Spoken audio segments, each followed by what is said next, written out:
All right, I want to introduce you guys to our new TYT Washington Correspondent Candice Cole. Candice, welcome to the show. Thank you so much for having me on. I'm very excited and happy to be here. All right, I love it. So Candice, before she joined us, was the senior White House producer and correspondent for Black News Channel. She's worked in local news in just about everywhere: New York, Mississippi, Richmond, DC, and it goes on. As she is not only a proud HBCU graduate of Bowie State University, but also taught journalism as an adjunct professor there. So similar to what Anna has done as well. So it's great to have these folks with great backgrounds and great history and experience with us. So Candice, you got on the job and then instantly broke like 12 stories.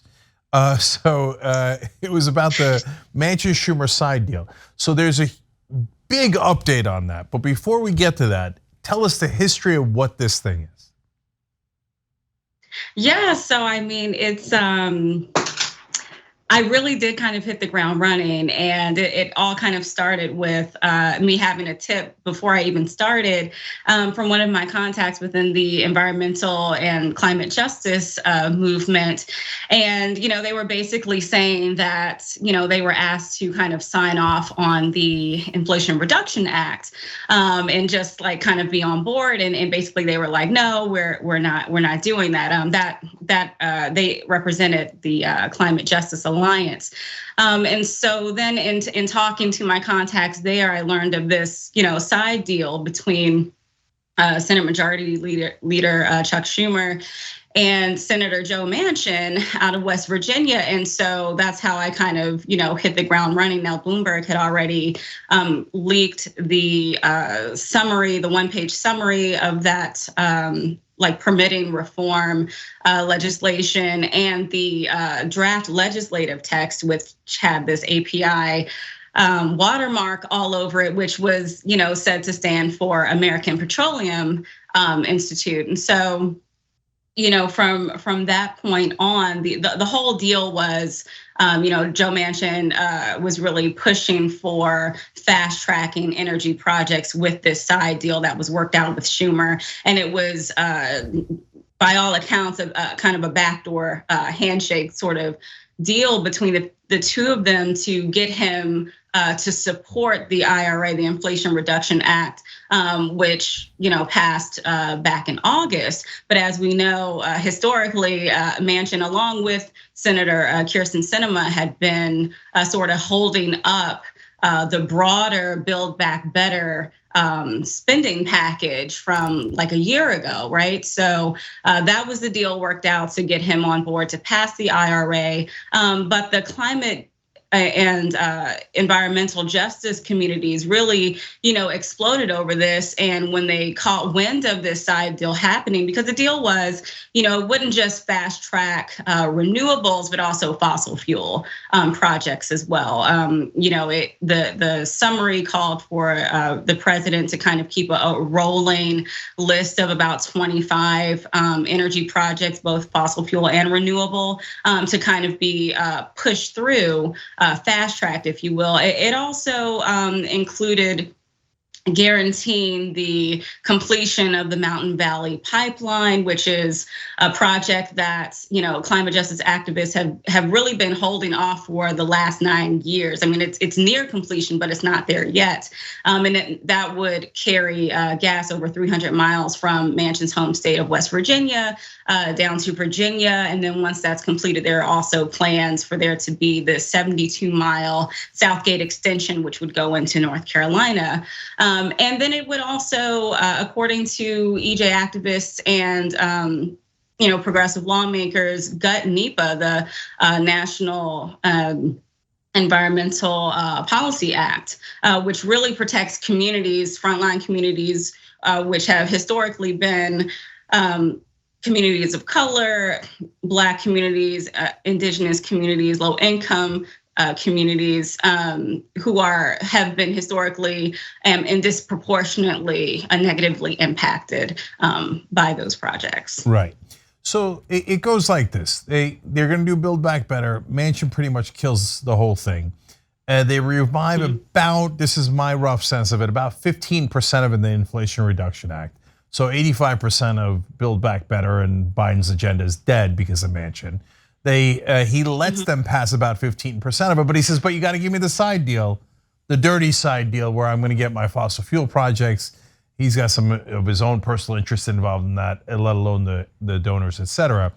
But he miscalculated on two fronts. One is with progressives and one is with Republicans. So I want to get to Republicans later. But with progressives, he thought, oh, I just bully them, I run over them, no one cares, they don't fight back. And then besides which, Schumer, Pelosi, Biden are all on my side. They don't mind the dirty fossil fuel deal. In fact, they struck it with me. They're partners in my deal. And in fact, it's called the Manchin-Schumer side deal. But he miscalculated with progressives, didn't he? And that's where you started breaking stories about the Grijalva letter. So tell us about that. Yeah, he really did. And like I said, environmental justice activists really hit the ground running once they caught wind of this Schumer-Manchin side deal that had been worked out, and they lobbied hard for progressive lawmakers to really have their backs in this effort to essentially kill the Manchin bill. So what essentially happened was House Natural Resources Chair Raul Grijalva, I caught wind of the fact that he had authored this letter basically urging House leadership, Speaker Nancy Pelosi and House Majority Leader Steny Hoyer against attaching Manchin's permitting reform bill to the continuing resolution to keep the government funded at least temporarily through mid-December.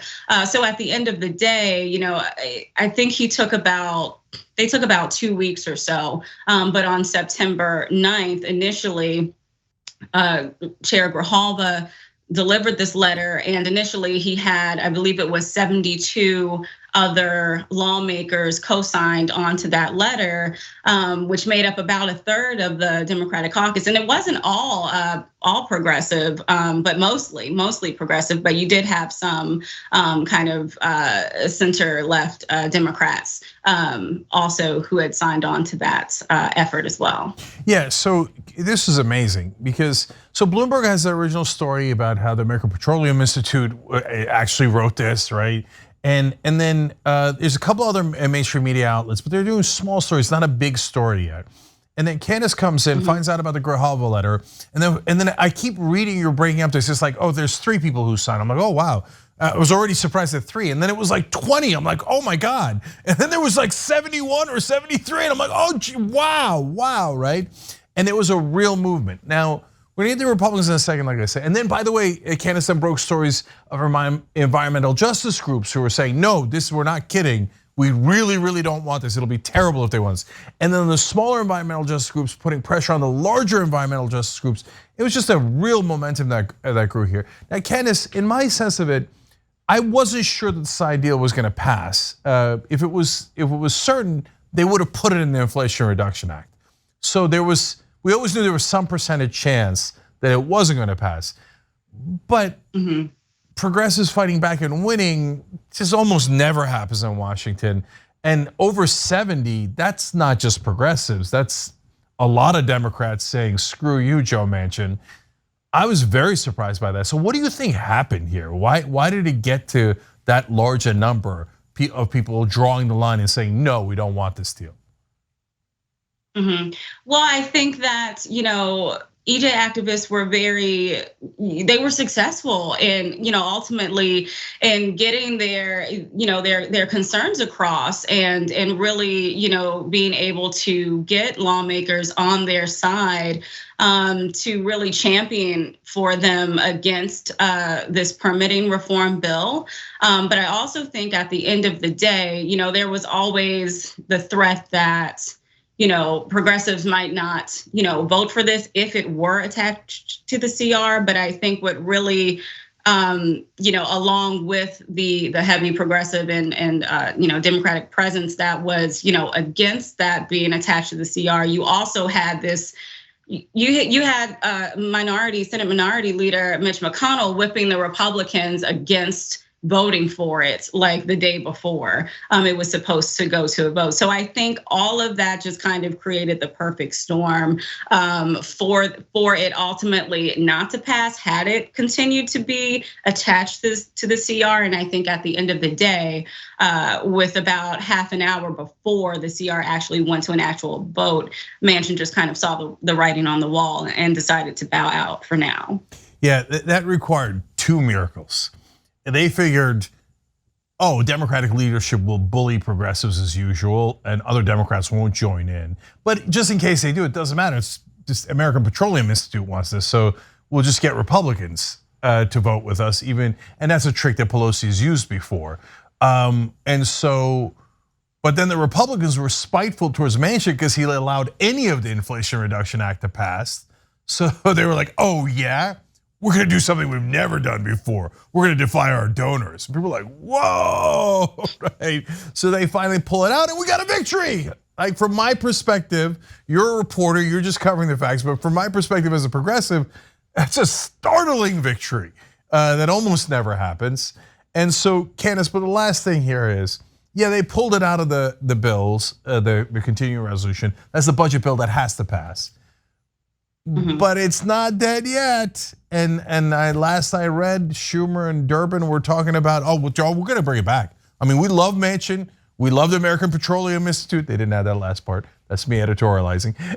Okay, and so could they put this in future bills going forward?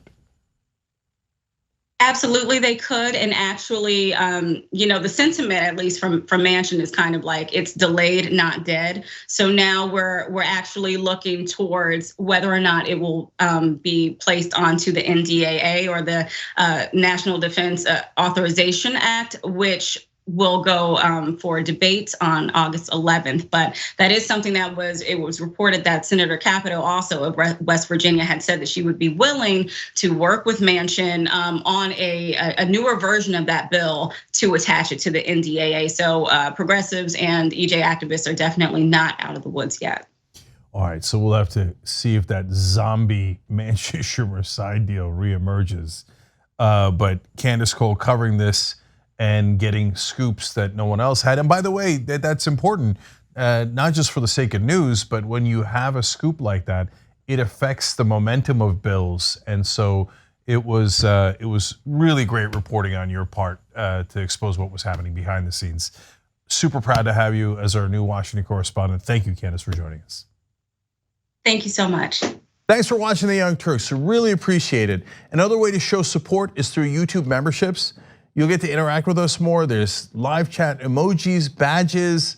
You've got emojis of me, Anna, John, JR. So those are super fun. But you also get playback of our exclusive member-only shows and specials right after they air. So all of that, all you gotta do is click that join button right underneath the video. Thank you.